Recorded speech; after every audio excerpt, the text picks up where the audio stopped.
Dennis Schroder, the free agent guard, former Lakers guard, has agreed to a one-year deal with the Boston Celtics. In the deal, it will be worth $5.9 million.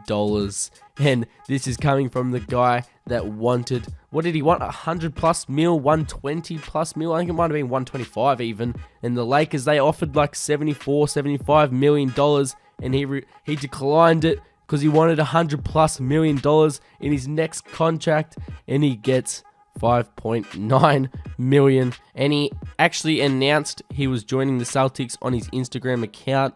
He said, "I'm proud to announce that for the 2021-22 season, I'll be playing with the Boston Celtics. This is one of the best franchises in NBA history, and it will be an honor to put on the green and white and do what I love. I'm going out there every night and leaving it all on the floor for the city. Who's ready?" Oh, I just can't believe he got 5.9 mil when he wanted 120+ mil. But Dennis Schroder, he's gone to the Boston Celtics. He fumbled the bag hard. Could have had 75 mil.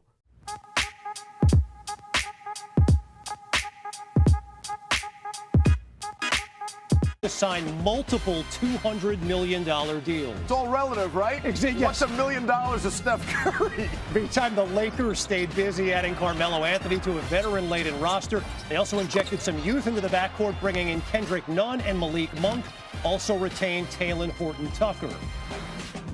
Well, the Bulls are bringing in some more star power with DeMar DeRozan. Chicago finalizing a sign and trade for the four-time All-Star. He'll sign a 3-year, $85 million deal with the Bulls. And DeRozan will make it 3 former All-Stars in the Windy City, joining Zach LaVine and Nikola Vucevic. Bulls also spent big on Lonzo Ball. No more excuses for a team that has missed the playoffs 4 straight years. And that's not all. If you buy now, Patty Mills also left San Antonio. He'll sign a 2-year deal with the Nets. The Aussie guard, a career 39% shooter from 3, should boost the big threes supporting cast. Now they got to stay healthy. Adrian Wojnarowski now joins us. He does not have an off season, as you might be aware. Woj, the Lakers roster makeover has been swift. Newcomers nearly everywhere you look, surrounding LeBron and AD. So not just how did LA make this happen, how did they do it so quickly? Well, free agency moves fast, Steve, and as players, are coming off the board, you've got to be aggressive in there and find the right pieces. And LA certainly, bringing in, a lot of players certainly in this group, who've been in LA before. Yesterday, Trevor Ariza, Dwight Howard, but then Carmelo Anthony today. Obviously, a lot of history with LeBron James. They go back to their teenage years at the old ABCD All-American camp. They certainly played together on Team USA, and they tried to get together at a few different points in their career. It never quite worked out, but it does now. And Carmelo Anthony comes to a Laker team that's going to need its shooting and needs a 4-man on their roster like he is. And so he's become one of the better, catch and shoot 3-point shooters in his later years. This is a top 10 all-time scorer, and this is a really unique group with just tremendous star power now in LA. Obviously, not just Carmelo Anthony, but bringing in Russell Westbrook. This is going to be a really interesting team to follow, and it's going to be a fun ride with them this season. I don't know if the Lakers were already sold out season ticket-wise, but can you imagine trying to get a Lakers ticket now for next season? That is spectacular work by them in the offseason. I think the Bulls are one of those teams, Woj, that the NBA is better when Chicago is good. I feel like all of a sudden they've gotten a lot better. They had 2 starters in free agency, Lonzo Ball yesterday and DeMar DeRozan today. How did the Bulls get that last one done?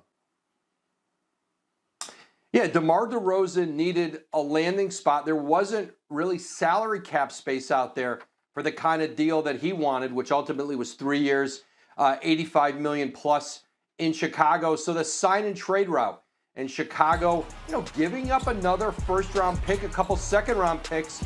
The Bulls have traded picks in the Nikola Vucevic trade back at the trade deadline. So they've remade their team. They've gone in now with Lonzo Ball, Vucevic, and now DeMar DeRozan with a team that I think Billy Donovan, their head coach, there's going to be expectations of making the postseason. And I think the relationship with Mark Eversley, who's the general manager, works with Arturas Karnisovas, their president. His relationship with DeRozan, going back to their days in Toronto, I believe that was a key factor in helping to sell DeRozan on it. And I think Eversley and Karnisovas' comfort with bringing DeMar DeRozan in and seeing if he can help elevate this team. And Zach LaVine, his future in Chicago. He wants to win, hasn't been in the playoffs yet. They've got to get into the postseason. Hey, Woj, quickly on the way out here, are there enough chess pieces league-wide? Do we have another 24 hours of fun activity, or this is going to dry up quickly here league-wide? No, there's still more pieces out there, and I think there's still some more trades possibly on the board. Dennis Schroeder's not found a home yet. That's a player to keep your eye on. Spencer Dinwiddie continues to try to see if he can get a deal done with the. Back to the NBA, we need the Lakers capologist to address our nation's national deficit. Tuesday, the Lakers added Melo to the fold. It's a one-year deal, got to be team-friendly, given their flurry of other moves. Nunn, Monk, Horton, Tucker. Anthony averaged 13.5 in 24 minutes last season, became the 10th all-time leading scorer in NBA history as well. Once all of these moves become official, the Lakers will have 13 players on their roster, 8 of whom are age 32 or older. That puts LA on track to have one of the oldest teams in NBA history. Only 4 teams have had an average age of 32 or older. The Lakers, of course, will hope to follow in the footsteps of the 98 Bulls, who won it all. But between LeBron and Melo and Dwight and Russ, that's 4 of the top 60 scorers in NBA history. Bobby Marks joins us now. So a lot of us are wondering, there's a salary cap here, right? I mean, how are they pulling this off? Explain the money. Yeah, when we entered free agency, the Lakers had about $130 million, which was $18 million over the $112 million salary cap. So their options were really limited. We called it bargain shopping here. And what they were able to do was they had 3 different options. Taylor Horton Tucker, they signed him today to the early bird exception. They're allowed to exceed the salary cap to do so. He was on the roster for 2 years. And then you look at a player like Kendrick Nunn, who was in Miami. That is the taxpayer mid-level exception. So he got most of that. And then here's all your bargains. Kent Bazemore, Trevor Ariza, Dwight, Carmelo, Malik Monk, Wayne Ellington, all took the veteran minimum exception. And I like what they did today with Malik Monk.